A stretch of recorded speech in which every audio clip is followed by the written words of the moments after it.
versículo 15.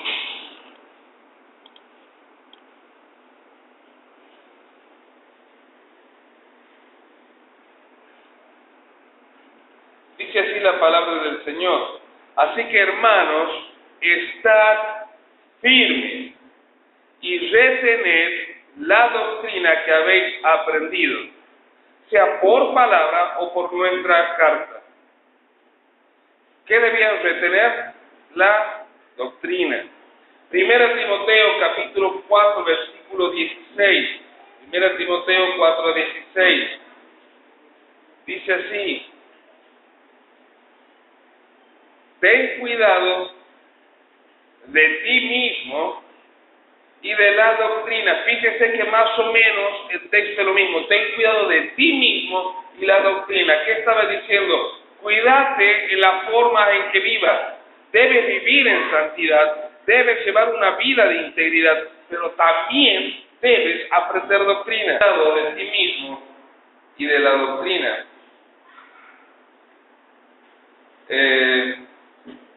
Persiste en ello, pues haciendo esto te salvarás a ti mismo y a los que te oyeren.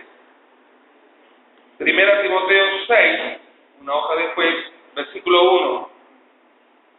Dice: todos los que están bajo el yugo de esclavitud tengan a sus amos por digno de todo honor, para que no sea blasfemada el nombre de Dios y la doctrina. Fíjense la importancia que le daba Pablo. Decía que no blasfemen la doctrina.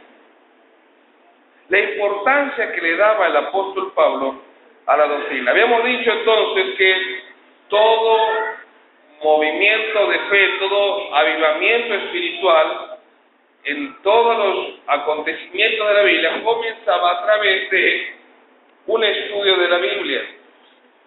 No lo busque porque no lo vamos a leer, porque solamente es para mencionarlo, pero en el libro de Nehemías, capítulo 8, versículo 1, dice que todo el pueblo se junta para leer la ley. Y entonces Nehemías y Esdras comienzan a leer la ley a oídos del pueblo. Y esto impacta al pueblo. Tanto así que a los 24 días de haber leído, ya esa palabra había producido cambio en la vida de estas personas, y vuelven otra vez a donde estaban Nehemías y Esdras para que se les vuelva a leer la palabra de Dios. Y en el capítulo 9 habían pasado 24 días, y Nehemías y Esdras nuevamente vuelven a leerle la palabra de Dios al pueblo, y hubo 5 grandes cambios en este pueblo. En primer lugar, dice que quitaron a las esposas extranjeras. Se apartaron de las esposas extranjeras, que estaba prohibido casarse con extranjeros. En segundo lugar, dice que confesaron sus pecados. En tercer lugar, se arrepintieron. En cuarto lugar, dice que volvieron a leer la ley de Dios. Y en quinto lugar, comenzaron a adorar a Dios. Fíjense en los cambios que produjo volver a la palabra, volver a la doctrina.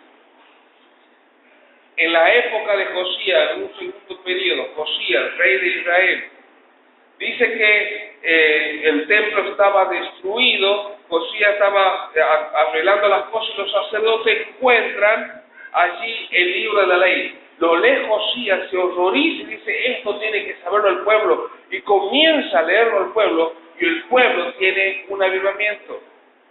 La palabra de Dios en la época de Josué, antes de despedirse de las personas, lee la palabra de Dios y dice: bueno, muchachos, ahora ustedes elijan quién van a servir, si a los dioses de los cananeos o al Dios de nuestro padre. Y todos dijeron: no, a Jehová vamos a servir. Fíjense que todos los grandes avivamientos de la iglesia comenzaron a través del estudio de la palabra de Dios. No simplemente a las cuestiones prácticas, sino a las cuestiones profundas de la Biblia. Por eso es importante el estudio de nuestras doctrinas. Ustedes saben que al comienzo, cuando están al comienzo, a partir de los años 200, más o menos, ya se empieza a instaurar la doctrina católica. Y todos debían ser católicos. El que no era católico era asesinado. Eso fue así hasta cerca del año 1500, 1400. Ahora, todos debían ser católicos, no había lugar para otro tipo de religión. Personas que comenzaron a estudiar la Biblia, los más conocidos son John Huss y John Wycliffe. Ellos comenzaron a leer la Biblia y se dieron cuenta que lo que enseñaba la Biblia no era lo que enseñaba la religión católica. Y comenzaron a quejarse contra la religión católica.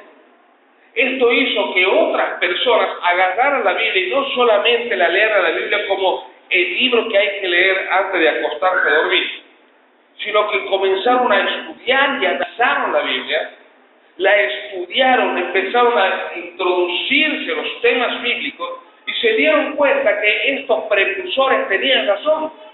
Y así surge la Reforma. ¿Han escuchado hablar de la Reforma? Muchas personas que se opusieron a la religión católica porque se dieron cuenta que la verdadera doctrina bíblica no estaba siendo enseñada. De esa forma salen los primeros iniciadores de la Reforma: Martín Lutero, Calvino, Ulrico Zwinglio, Tomás Cranmer, John Knox y otros precursores de la Reforma. Pasaron el tiempo y estos primeros reformadores, no llegaron a establecer una doctrina bien separada, ya vamos a ver más adelante, del catolicismo, hasta que aparecieron los hermanos de Plymouth. ¿Han escuchado alguna vez hablar de los hermanos de Plymouth? Se los presento. Son ustedes. Soy yo. Los hermanos de Plymouth fueron un grupo de cristianos que se comenzaron a reunir en una casa para estudiar la Biblia. Agarraron la Biblia y empezaron del capítulo 1 de Génesis en adelante y comenzaron a extraer una doctrina bíblica que no tenga nada que ver con la doctrina que ellos habían sido enseñados. Y así extrajeron las principales doctrinas que hoy tenemos en nuestra iglesia. Los hermanos de Plymouth son los hermanos libres. La historia es más larga, no vamos a entrar porque no estamos hablando de los hermanos libres. Lo que estoy tratando de hacer con esto es lo siguiente: cuando aparecen los hermanos de Plymouth, que eran un grupito de personas que se reunían en una casa, empezaron a estudiar doctrina y pronto tuvieron que comprar un predio para construir una iglesia para 3,000 personas. Y pronto comenzaron a salir los primeros misioneros a conquistar el mundo. ¿Por qué surgieron los primeros misioneros? ¿Qué fue el despertar? El estudiar doctrina. La gran revolución que hubo en Europa con los primeros reformadores, ¿por qué fue? Por estudiar doctrina. Fíjense que los grandes movimientos de Dios no empiezan cuando alguien desde un púlpito empieza a decir: hermanos, tenemos que ser mejores. Que está bien que se lo haga, yo lo hago.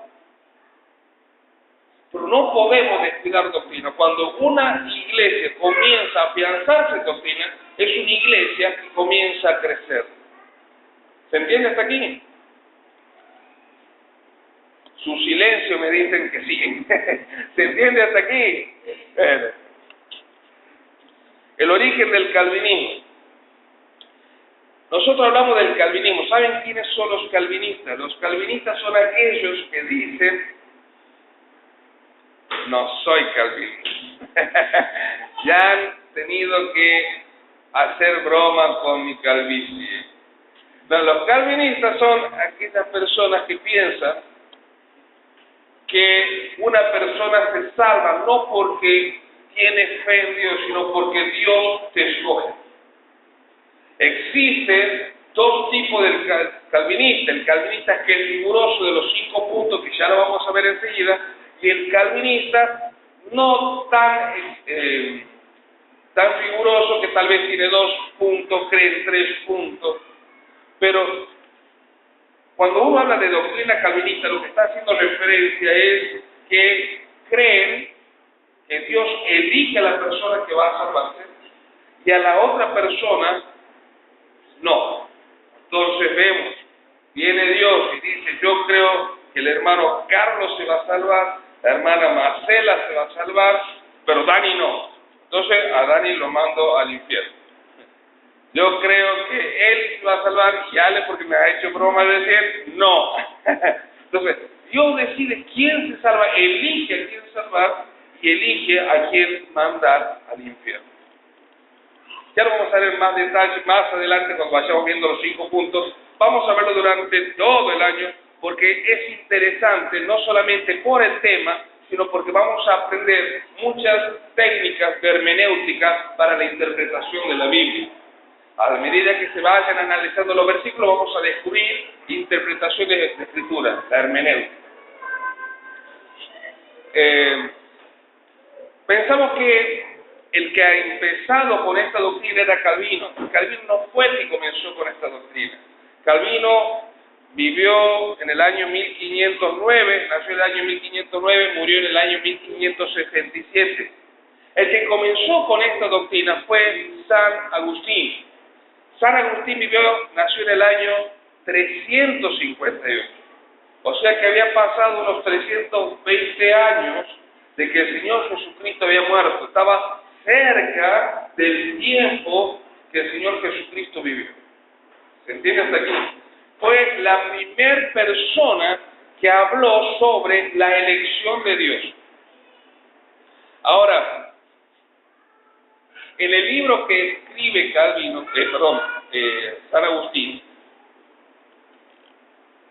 San Agustín se contradice a sí mismo. Porque San Agustín dice, yo creo en el libre albedrío. En un libro que él escribe que se llama De la gracia y el libre albedrío, escribe esta frase, yo le copio textualmente. Dice, nos revela el Señor por sus santas escrituras que el hombre posee libre albedrío. Antes que nada, ¿sabemos qué es libre albedrío? La libre voluntad de elegir. Una persona tiene libre voluntad de elegir. Yo elijo abrir la Biblia, elijo cerrar la Biblia, elijo rascarme, elijo acomodarme el flequillo. Yo elijo, eso es tener libre albedrío. San Agustín dice, las escrituras nos revelan que tenemos libre albedrío. Y da una serie fantástica de versículos que hablan de libre albedrío. Lo pueden bajar en PDF, está el libro. Da aproximadamente como 50 versículos bíblicos que él lo pone como que Dios da libre albedrío. Pero termina rematando con el libro al final diciendo, pero a pesar de que el hombre tiene libre albedrío, Dios es el que escoge. Entonces no puede hacer encajar las dos posturas. Él reconoce el libre albedrío, pero dice, a pesar de eso, yo creo que Dios es el que escoge a quienes son salvos. Ahora, no puede existir, repito, un Dios que elige cuando una persona puede elegir por sí misma. Solo se contradice. Entonces, cuando llega la época de Calvino,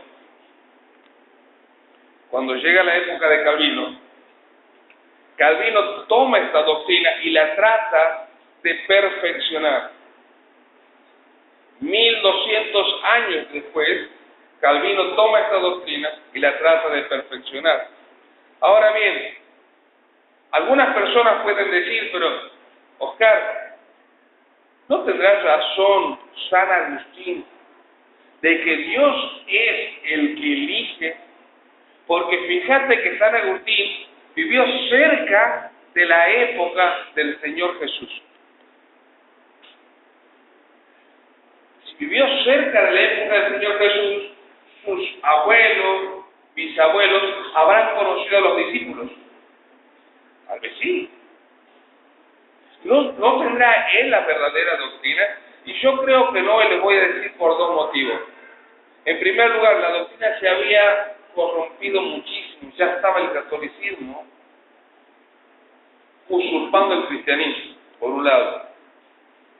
Y en segundo lugar, no hay ningún libro de ningún historiador, de ningún teólogo anterior a San Agustín que hable sobre la elección de Dios anulando el libre albedrío.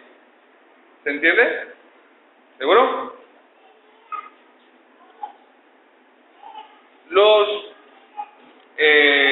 calvinistas en sus argumentos siempre tienen esta frase: grandes hombres de Dios dijeron esto, y empiezan a nombrar a Spurgeon, a Calvin, empiezan a nombrar una serie de grandes hombres de Dios que hablaron con respecto a la elección.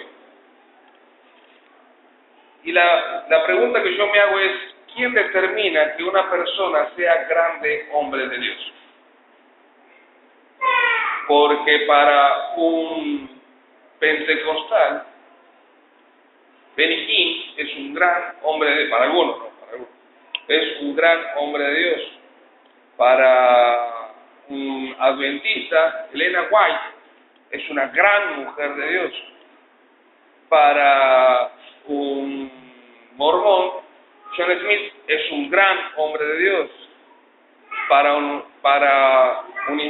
islámico, Mahoma es un gran hombre de Dios. ¿Quién determina que es un gran hombre de Dios? ¿Lo que yo pienso? No podemos dejar que otra persona fundamente su respuesta diciendo fulanito, el gran hombre de Dios, cuando no sabemos qué piensa Dios de esa persona. ¿Se entiende el razonamiento? Llegamos entonces a Calvino, tercer punto, Calvino. Calvino, al igual que San Agustín, venía de una vida muy promiscua. Los dos eran tremendos borrachos. Los dos eran personas muy lujuriosas. Los dos tenían vida desenfrenada. Y los dos se convirtieron, y cuando se convirtieron los dos dijeron lo mismo: yo solamente puedo ser salvo por la gracia de Dios. Y de ahí, de esa frase, surge su doctrina. Yo no puedo haber elegido a Dios porque yo llevo una vida mala. Dios me tuvo que elegir a mí. Yo solamente pude ser salvo por la gracia de Dios. Hermanos, yo creo que nosotros somos salvos por la gracia de Dios. Y creo que todos los que estamos aquí sabemos que somos salvos por la gracia de Dios. Pero creemos que la gracia de Dios se ha manifestado cuando nosotros hemos ejercido una fe sincera. No es que nosotros no creemos en la gracia de Dios, creemos en la gracia de Dios. Pero creemos que esa gracia se hace realidad en nuestras vidas cuando ejercemos fe. Les doy un ejemplo. Si viene Marcela y me da un regalo, porque el calvinista dice: no, si es un regalo vos no tienes que hacer nada. Por lo tanto, si estás ejerciendo fe, estás haciendo algo. Y yo siempre doy este ejemplo. Digo, Marcela me trae un regalo a mí. Y me dice: toma, Oscar, te lo regalo. Para que sea mío, ¿qué tengo que hacer? Recibirlo. ¿Yo he hecho algo para que me lo dé el regalo? No. El que yo reciba no hace que deje de ser un regalo, al contrario, hace que sea regalo. Si yo no lo recibo y me lo imponen, eso no es regalo, eso es imposición. Yo recibo la salvación por gracia, yo no merecía ser salvado. Pero Dios me dio la salvación cuando yo ejercí fe. Me dijo: esta es la salvación, ¿la quieres? Yo dije sí, y me la dio. Como cuando me duele la cabeza, esta cafeaspirina te saca el dolor de cabeza, tómala. Si yo la tomo, me la saca. Si no la tomo, no me la saca. Pero yo no he hecho nada para que se me vaya el dolor de cabeza. La obra la ha hecho la cafeaspirina. ¿Se entiende?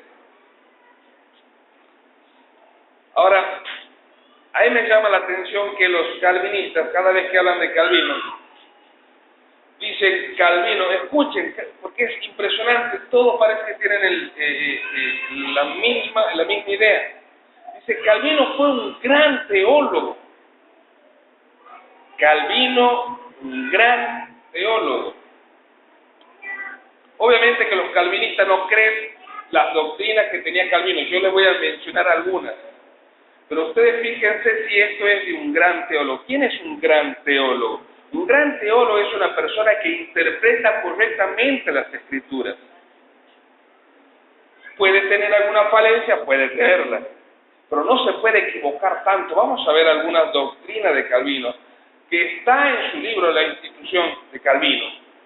Ha hecho 5 libros, 4 Calvino de ese tipo, donde en cada edición iba agregando cosas nuevas. Y en ese libro, en el último, en el más completo, dice algunas de sus doctrinas. En primer lugar, Calvino pensaba que se debía bautizar a los niños. Todo niño debía ser bautizado. Si no era bautizado, no podía ir al cielo.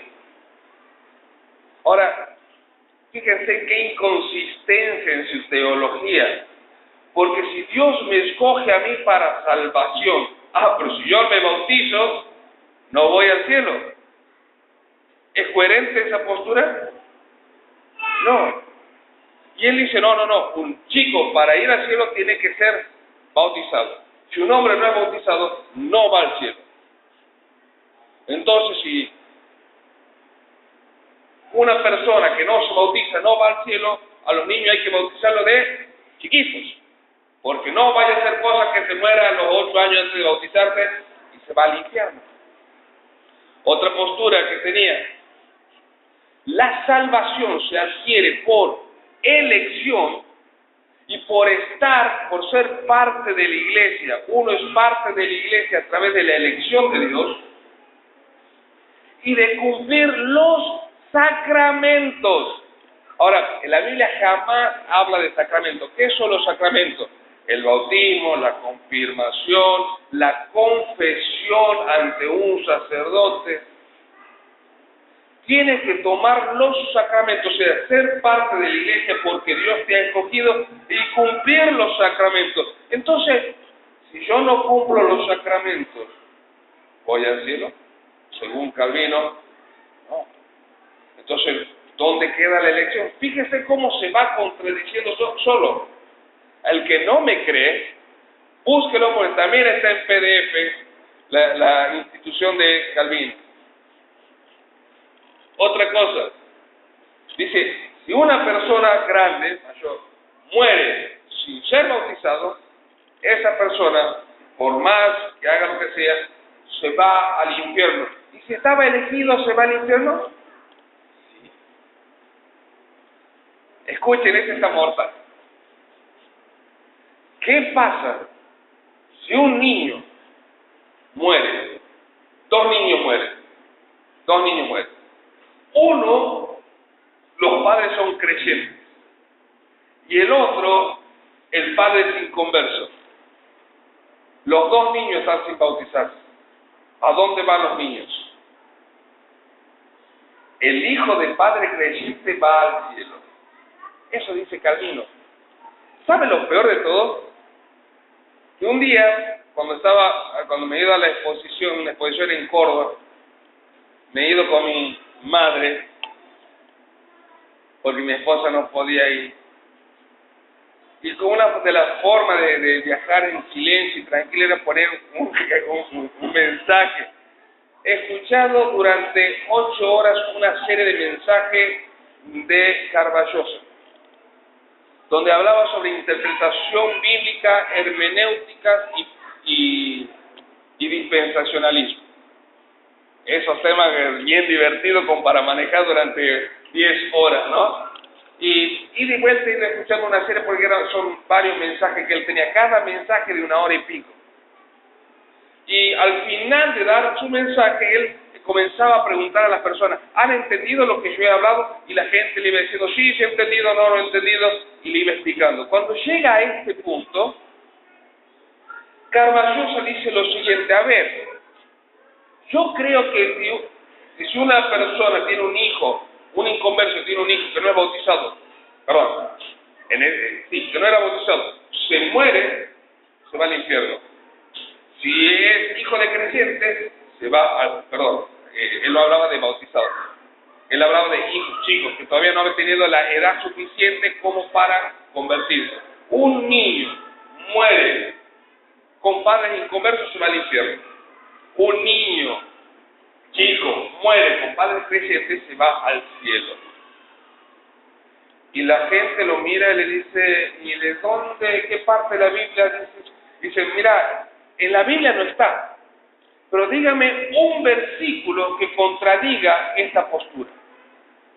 Y esto es muy peligroso, porque yo puedo decir que Dios enseña que una persona cuando muere, 4 elefantes rosas al lado vienen a buscar el espíritu de la persona, la envuelve en una túnica azul y amarilla color de boca, la asciende al cielo y después cuando está en el cielo 4 cigüeñas color plateada las llevan ante la presencia de Dios. Y alguien me va a decir, ¿pero en qué parte de la Biblia dice eso? En ninguna, pero decime qué versículo la contradice. O sea, con esa forma de hermenéutica puedo inventar las doctrinas más ridículas. El gran problema del calvinismo es que mezcla lo que era el bautismo con la circuncisión. Por eso es que antaño se bautizaba a los 8 días, al igual que los israelitas circuncidaban a los chicos en el 8º día. El calvinismo mezcla promesa a Israel como si fuesen promesa a la iglesia. Por lo tanto, no creen en el arrebatamiento. Directamente piensa que la iglesia se va al milenio sin pasar por el arrebatamiento. No hay arrebatamiento. Directamente viene la tribulación. La iglesia pasa la tribulación y pasa el milenio, sin arrebatamiento. El calvinista piensa que todas las profecías que se dan a Israel son para la iglesia. El calvinista piensa que la iglesia comienza con Abraham. Con Abraham. Estoy hablando del calvinista severo. Que empieza con Abraham. ¿Por qué? Porque dice que allí Dios comenzó a elegir a los que iban a ser salvos. Y una serie de versículos que dan que por razones de tiempo no podemos verlos, en donde utiliza la palabra eclesia. Pero la palabra eclesia no siempre significa iglesia. La palabra eclesia significa grupo de personas o congregación de personas. Hay una iglesia, grupo de personas, congregación de personas en una cancha de fútbol. Pero esa no es la iglesia. La iglesia somos nosotros. Ahora, pasa por alto lo que dice Mateo 16, 17, cuando el Señor Jesucristo hablando con Pedro, le dice, muy bien Pedro, sobre esta roca edificaré, futuro, mi iglesia. ¿Cuándo iba a ser la edificación de la iglesia? En el futuro, sobre esta roca edificaré, dice el Señor Jesucristo, mi iglesia. La iglesia iba a ser en el futuro. ¿Cuál iba a ser la base de la iglesia? El fundamento de la iglesia es el Señor Jesucristo. ¿Cuál es la base doctrinal de la iglesia? La enseñanza de los apóstoles. No las leyes judaicas. ¿Entiende? Ahora, no se le puede reprochar a los calvinistas pensar que cuando habla de Israel está hablando de la iglesia por algo muy sencillo. En esa época no existía Israel como nación. Israel como nación comienza a existir en mayo de 1988. O sea, no existía como nación. Y cuando hablaba yo haré de Israel tal cosa, ellos decían, bueno, Israel no existe. ¿De quién está hablando? De la iglesia. Y no pensemos en juzgar en cuanto a esto al calvinismo. ¿Saben por qué? Porque nosotros hacemos lo mismo. Cuando el Apocalipsis habla de Babilonia, nosotros ¿qué pensamos? Una religión, tal religión. Ya le ponemos hasta el nombre. Y el anticristo es tal persona y ya le ponemos el nombre. Y si en el día de mañana aparece nuevamente la nación de Babilonia, nuestra teología se cae. Fíjense, el gran teólogo Calvino no le pegó una. Entonces no podemos tomar a Calvino como el gran teólogo porque solamente estamos de acuerdo con una sola de sus posturas.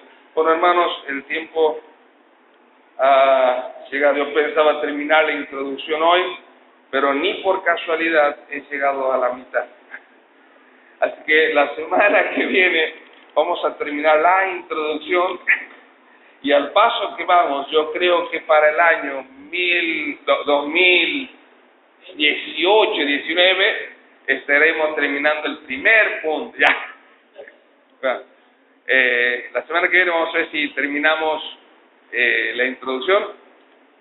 ¿Se ha entendido hasta aquí? ¿Ha sido claro?